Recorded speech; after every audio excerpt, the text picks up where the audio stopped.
Friday. We're going into spring break.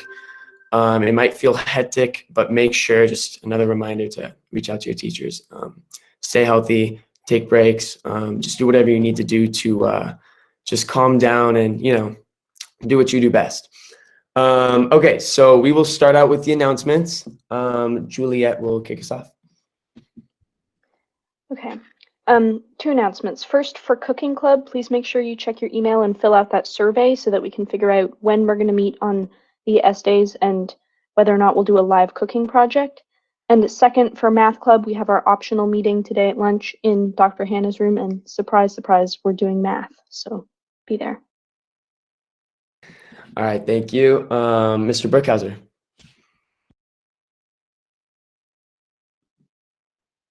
What's up, y'all? Let me share my screen. I want to chat with you a little bit about the plan for next week. A lot of you are coming on campus. I'm so excited to see you guys. Let me share a little screen about some details. The most important thing is that you check your email. I know that's hard to do, but it's really important. That's where all the details are going to be.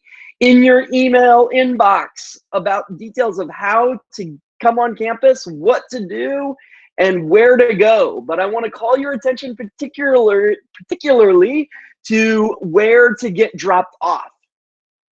Exactly, Ms. Wilson. We have a designated spot for you to go, and that is based upon your cohorts. And you're going to see things where in your email where it's going to show you which cohort you're in and where to go. So here is an example of what you will see in your inbox, a map of the campus with the different groups that are out there. Let me just make this a little bigger for you guys.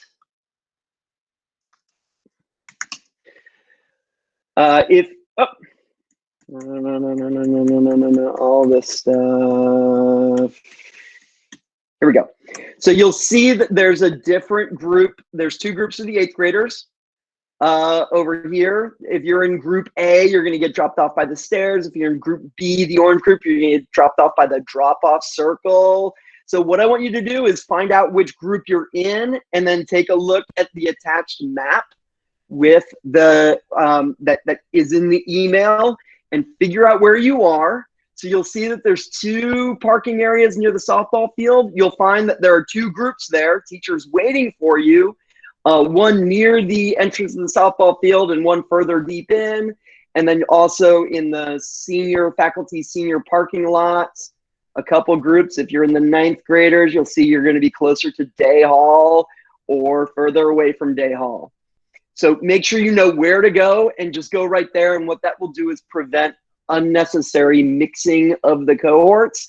A couple things that you'll also see in your email box that I didn't talk about last time when I gave this orientation.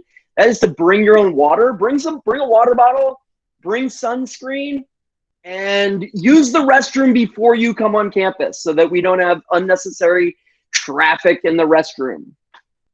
All good? Thanks. Excuse me. I'm so sorry. I just wanted to reassure everybody who hasn't gotten an email yet.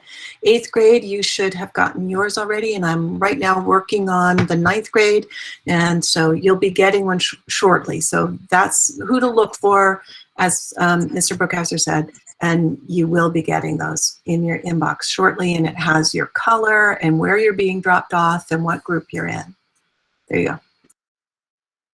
All right, thank you. I was just gonna say it's gonna feel something like the first day of school again, so that's definitely something to look forward to. Okay, moving right along, looks like we have Jay-Z. Thank you, Kevin. I have a few announcements for everyone. Okay, so Monday and Tuesday morning of next week, there is optional tutorial time. So if you have work that you still need to complete and submit, this is the time to do it or to turn it in. Don't wait for your teacher to remind you. Don't wait for your teacher to write in your 3rd quarter comments that you have work that's still missing. And if you need clarity on what is still due or you need some extra time, please, please, please just email your teacher. Remember, this is your learning experience, so I want to encourage you to reach out to your teachers to make sure that you understand what the deal is. So next announcement. So this is the end of the third quarter. And at the end of spring break, we'll make third quarter progress reports available on MyYork. On Friday, March 12th, I'll send an announcement out about it. As a reminder, in the third quarter, your teachers may not include a grade on these report cards, on these progress reports. Grades only come out at the end of each semester. But again, this is your learning experience. So if you want to know and understand your grade, simply email your teacher. And finally, tomorrow is our deadline for next year's course requirements or course requests, I'm sorry. I want to thank all the students who have requested meetings or emailed me with questions. I know that Mrs. Moneypenny, Mr. Partlow have been fielding questions, as well as other class deans and department chairs.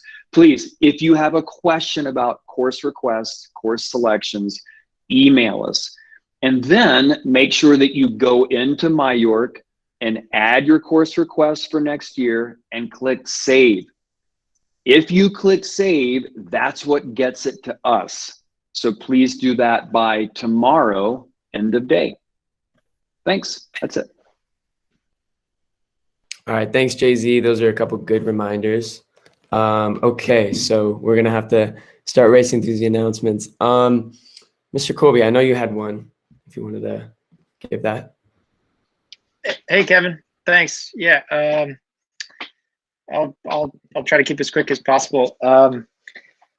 I was thinking about being an English teacher. Sometimes there's a little pressure on us to be out there reading great books and also to be feeding you all a steady diet of great books. So I just wanted to put a quick pitch in for a book recommendation for break.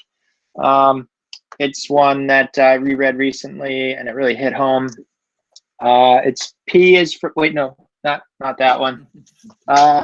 It's the story about ping. The language is simple, but the concepts are kind of cross cultures. It's about this duck named Ping. He lives on a river, and early on in the story, he faces a choice. Every day when he's called back to the boat he lives on, the last one to get on the boat gets a whack on the tail. And one day he's busy, he's fishing, he doesn't hear the call back to the boat, and he realizes that he's going to be the last one on board, and therefore he's going to get a whack as he joins his family. So he has a choice to make, and he hides. And I don't want to give away the whole story, but this ends up being kind of a tough night for Ping. He almost gets eaten at one point. But I will say that all comes back to sort of a final climax the next day where he hears the call to his boat again. He realizes that once again he's behind and he's going to be the last one aboard. And he has this final choice to make. Whether to try to get where he should be but take his whack on the way, or whether to hide. I won't give away the end. You got to read it over break to find out what happens with Ping.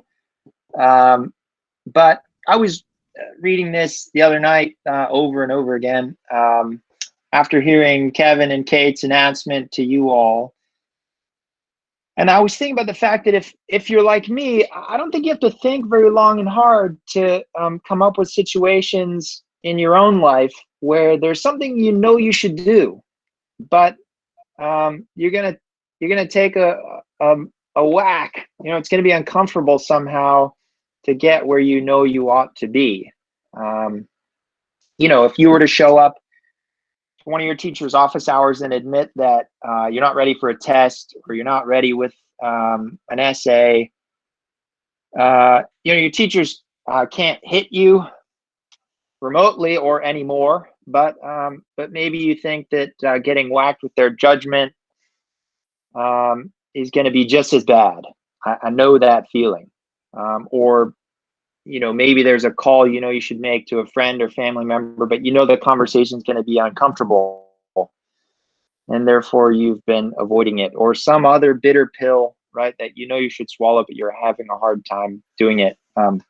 We all have these things, I think, if we're honest. We know we should do, but don't want to. And the way I read Ping is this challenge to face those things, right? To show up, to own up, maybe even to grow up a little bit. And as I head into spring break, I'm going to try to live up to that challenge, and I invite you to join me. Your teachers will not judge you. I guarantee your friends and family members will not scorn you. And like Ping, perhaps if you can get through those difficult initial phases, you'll find yourself healthier and happier and ready to start the next semester on a good footing. So that's my book rec for spring break. Thank you. Yeah, I'm really glad you decided to share that. Thank you, Mr. Colby. That's a good way to finish off these last couple days of stress and just getting some work done. We do have a couple announcements left, and we have a sophomore speech, so we'll keep going on. But thank you, Mr. Colby, and I'll definitely try and find the audiobook for that and give myself a read. Okay, so Mr. Raymond, I think you wanted an announcement as well. Good morning, everybody. This week we lost a great American poet. Lawrence Ferlingetti was 101 years old, an inspiration to me. I plan on living to be over 100 years old. And you may know Lawrence Ferlingetti as one of the famous beat poets. In fact, when Ferlingetti met Neruda in 1950, it was Neruda who said to Ferlingetti, "I like your poetry because your poems are so wide open." And so Ferlingetti actually decided that he would prefer to refer to himself as a wide open poet. And so Ferlingetti and others are sometimes referred to as being part of the wide open poetry movement. And I thought I'd read a poem to you from 2007 that seems even more appropriate today than it was then when it was published. This is called "I Am Signaling You Through the Flames." I am signaling you through the flames. The North Pole is not where it used to be. Manifest destiny is no longer manifest. Civilization self-destructs. Nemesis is knocking at the door. What are poets for in such an age? What is the use of poetry? The state of the world calls out for poetry to save it. If you would be a poet, create works capable of answering the challenge of apocalyptic times, even if this meaning sounds apocalyptic. You are Whitman. You are Poe. You are Mark Twain. You are Emily Dickinson and Edna St. Vincent Millay. You are Neruda and Mayakovsky and Pasolini. You are an American or a non-American. You can conquer the conquerors with words. Submit to LitMag. Thanks. It's a lot of great literature in this break, so I'm very thankful for that. Thank you, Mr. Raymond. We have words from Mr. Key, and then Mr. Bloom has a survey, and then we have a sophomore speech. We're really running low on time, but we'll try and squeeze everything in. If not, I'm sure we could brainstorm something at the end, but Mr. Key, go ahead. Thanks, Kevin. I appreciate it. I'll be quick. I know this has been an unusual and at times challenging year. It's been almost a year. The last time we were all on campus together, that seems just remarkable to me and a little surreal. So I just wanted to say how much I appreciate all of the faculty, the staff, and especially the students, how resilient you've been this year. I just appreciate it. And I can't wait to see all of you again many of you next week at cohorts, and I want to wish you a restful and healthy spring break. So thank you again. I appreciate it. Thank you, Mr. Key. Mr. Bloom, you have a survey for us. I do have a survey. Let's actually see the sophomore speech first. Okay. Awesome. Thank you. Okay, well, sophomores, you can unmute yourself and give a round of applause for Nayeli, who has a sophomore speech today. So, yay,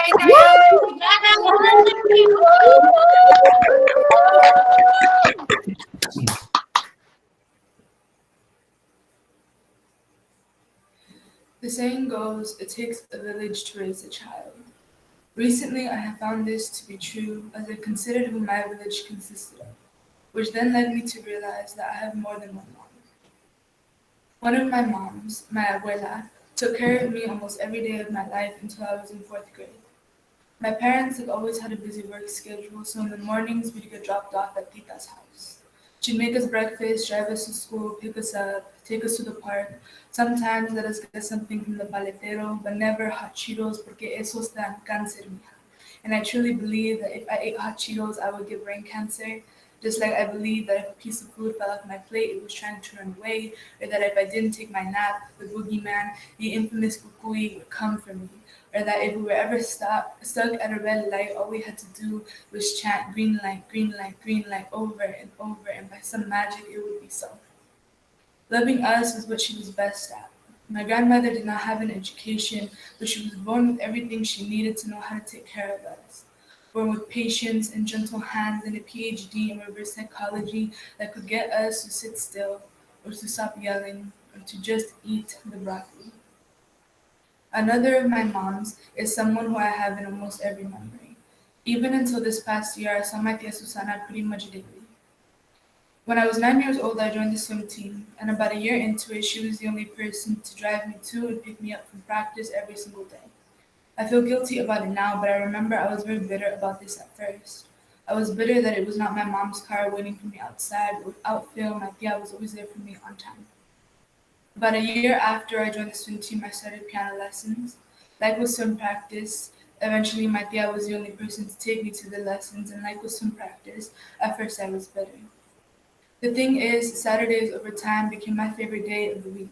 We fell into a blissful routine of lessons, then lunch, and talking for hours about my latest read or something interesting I learned at school, or random thought. She'd ask me questions about the plot, the characters, the project, the essay, and listen to my thoughts like they'd lead to some world-altering revelation. I'd ask her questions too, about work or a new recipe she tried, or about college. We go back and forth like this all day, talking about all the little nothings the world had offered us. My actual mother cautions us to think very hard about whether or not we really want children when we are older. She says a child's main job is to work its parents' nerves by misbehaving, asking too many questions, and being way too loud. It's obvious she says this from experience. For example, whenever my brother or I would misbehave in public places like the grocery store or at family gatherings, there came a point where my mother put up her finger and said, "No tengo miedo de darte unas nalgadas si no te portas bien ahorita mismo." Which translates to behave or else. These words were enough to get us to realize that we were about to push the big red button that was the end of my mother's patience, and nothing good ever comes of pushing big red buttons, so we behaved. But my mom was also the kind of mom to stay up late into the night with a cup of coffee and a pan dulce and help you study for your math test. And when it turns out you didn't get enough practice, she'll help you study for the retake. She's the kind of mom who knows when you can do better and will make you do something again if it's not your best, who when you tell her something is too difficult will tell you all you need is a game plan and then help you map one out.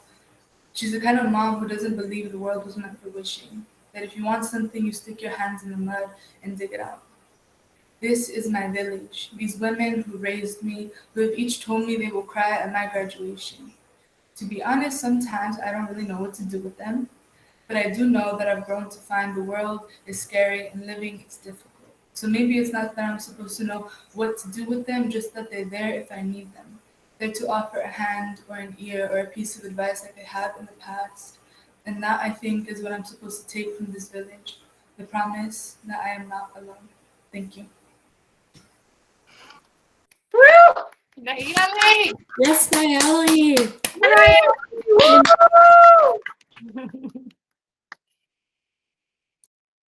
Wow, thank you so much for sharing. First of all, that probably feels great to be done with your sophomore speech right before spring break. But thank you for sharing. Support does come from every type of angle you may see it, maybe from people you don't expect, and maybe from family members, close and far.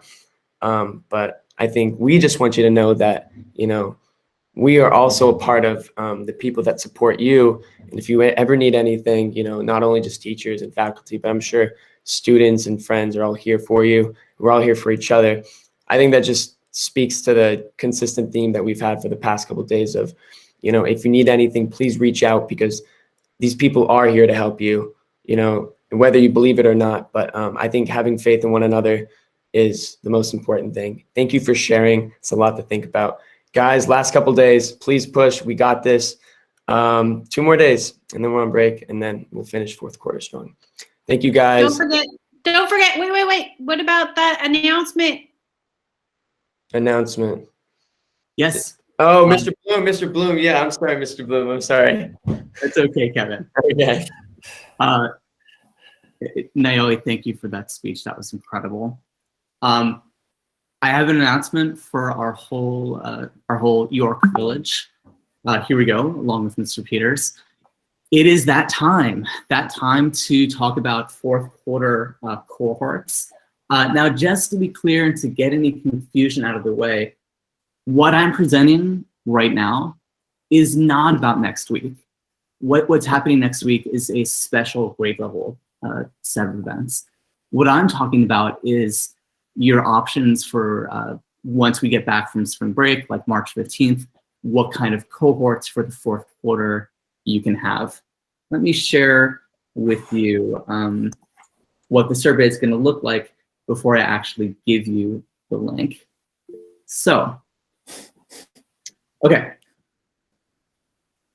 Is it showing up yet? There we go. There it is. Okay. So, as usual, we continue the belief that your brain going across. There it is. Your brains on Fridays. Your brains are going to function better when your bodies are getting exercise. So that's continuing. We've got a whole lot of great options. Please look closely before you kind of sign up. Once again, these are entirely voluntary, but the people who have been going have been having a really good time. I think they can tell you. Mr. Peters is really leading up the sports side of these cohorts. I'm leading up the other activities. So if you have questions to follow up with these, they will be there. Okay, so everybody pay attention. All right, regardless as to whether or not you're gonna do a cohort, we need everybody, please, to answer questions 1, 2, and 3. Question 1 is simply your name. Question 2 is your grade level. And then question 3 is, are you gonna want to be part of cohorts for quarter 4? Please answer yes or no. Those are the only required questions on the survey. Hopefully, there are many among you who are gonna opt in. You'll answer yes, and then you'll proceed to answer the rest of the questions in the cohorts. Okay. Candidate, fireworks, excitement, here come your options. First option, boys and girls team cross country. That's gonna be with Mr. Peters on Tuesdays and Thursdays. Note, I'm not giving you the locations yet, just because I don't want you to get confused about where you're going next week. We'll give you the locations like Wednesday of next week for these quarter 4 cohorts, and we'll tell you again when we come back from break. Another option, boys and girls volleyball, which will be at your campus. Mr. Peters, am I right that we still don't know the days for that? Right. Michaela's talking to the groups that have signed up before, and then we'll have more data. And as soon as we get that cleared up, Michaela will reach out to the people who sign up for girls or boys volleyball. Great. So we'll have that soon. Thank you. Then we've got boys soccer with Mr. Guichet and Tarek, 2 sections, total of 28 spots. By the way, even with the regular folks who have been going, we're anticipating like 11 open spots. So if you love soccer, this is a great chance. That will be Mondays and Fridays still. Ms. Williston is going to be leading a chemistry lab cohort. There'll be 2 sections, each limited to 5 participants. You'll either be Monday or Friday with that. Miss Moneypenny has the food bank again. We've got lacrosse/field hockey on Fridays with Kate. And one thing I want to interject, if I don't mind, for those that are have played field hockey in the past, there is a potential to get in some games of field hockey if you sign up for at least for about 2 weeks. There's actually some people that are planning to play some field hockey competitions at the end of March. So if that's something that you're interested in, it's going to be a very short, succinct season. You may want to think about signing up for field hockey. You practice the first week we're back, and we might be able to pick up a couple of games the second week. So for you veteran players, we need more. We need enough to actually get a full team, and which means we need to have a few more signups. But that's a potential should one. And then we're going to transition in April to other sports that are in the tiers that we can begin to launch. Sorry for the interjection. No, that's great. That's important info. Thank you, Mr. Peters. Mr. Wilcox will lead a girls soccer cohort pending enough signups. Excitingly, we're going to have a golf team, right? That's another one where I'll interject and say that again, golf, it's helpful to have somewhere in the neighborhood of 6 players, 5 player scores count. We currently have 3 people practicing golf daily. If that's something you want to start on, and competitions will begin the latter part of March. So if you're interested in that, sign up for that and send me a message, and we'll forward that on to the coaches. 2 great guys are coaching. So if that's something you want to explore and you want to compete in that, you'd start competing in that in the latter part of March, 1st of April. Excellent. So then we also have a hiking cohort with Ms. Keast heading out from the Creekside entrance of Fort Ord. We have a continuation of the mixed martial arts cohort led by Ms. Fletcher, also on your campus. Mr. Brookhauser is still leading his mountain biking cohort on Thursdays. I still have mine Mondays and Fridays. New cohort is Psych Squad led by Ms. Torg.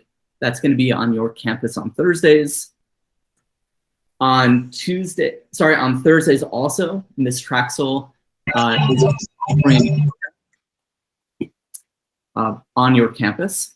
Then finally, continuation of the 8th grade cohort with Ms. Q on your campus, and a 12th grade cohort, that's new, on campus with Mr. Partlow. Again, that's different from what's happening next week. This will be for quarter 4. Okay, now that you've gotten all the options, I'm gonna drop the link to the chat, to the survey in the chat. Again, if you've got a first choice, answer question number 4. If you've got a second choice, answer 5. If you've got a first, second, and a third, answer all the way through 6.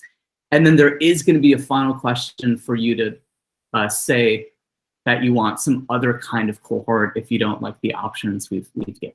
Okay. Can I interject one thing as well, Mr. Bloom? And that is that for those singles tennis players, people who play singles in tennis, if you're interested in looking into possible competitions at the end of March, that is one where maybe put that in the that optional about cohorts you'd like to see question, and then follow up with me on that if you're a tennis player, a singles tennis player. Excellent. We know it's already 11 and that people want to head on out to class, but if you could just take a minute or 2 right now to fill in the survey, that would be great. Mr. Peters and I hope to get the list out with cohort membership like next Wednesday or so. Please reach out to us if you have any questions. I'll stay here at break if you have questions right now. Otherwise, keep this open in another window, and I guess once you're done, you can leave break. Thank you, and have a wonderful spring break. All right, thanks, guys. Yeah, I know it's 11 o'clock, so finish this up, go to class, have a great last 2 days of school, and I'll see you guys on the other side. Thank you, guys.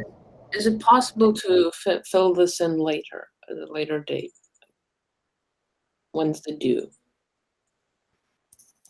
Eric, if you could maybe get it done by the end of this, by like 4 or 5 o'clock today, that would be great. We just don't want people to forget about it.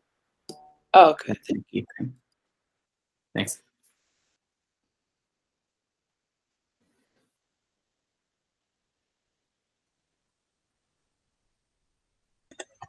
Is the painting cohort no more? You're muted. You're muted. Of course I'm muted. For cohort 4, it's not being offered basically because I understand that Mr. Martin's going to be very busy. Aw. So. Okay. Wait, are you emailing it? Is that what's happening? Yeah, so once we get all the survey results in, we're going to kind of set up the groups, and then next Wednesday or so, we'll send out the list. And then when we get back from break, we'll remind people of which new cohorts they're in. Okay, thank you. Have a great day. Yeah, enjoy your break. Thanks. Mr. Bloom, Yes, hey. can girls choose to do the boys' soccer? I think that's okay, right, Mr. Peters? Yeah, yes, we'll have options where if the numbers are too low for girls soccer, we probably will mix them with the boys soccer cohorts, and just to make sure that people get a chance to play soccer if that's something they want to do. We're hoping that eventually we'll have girls soccer as a sport, but we don't, it's so hard to tell. But we have those 11 spots. And for example, if we have some girls goalies that could use practice, they could practice with the boys goalies. They're in the same cohort and things of that nature. So sign up, and then depending on what the numbers are, we may merge them together depending on what the numbers are. We'll do our best. All right, thank you. Have a good day. You bet. You bet. You too, Alexa.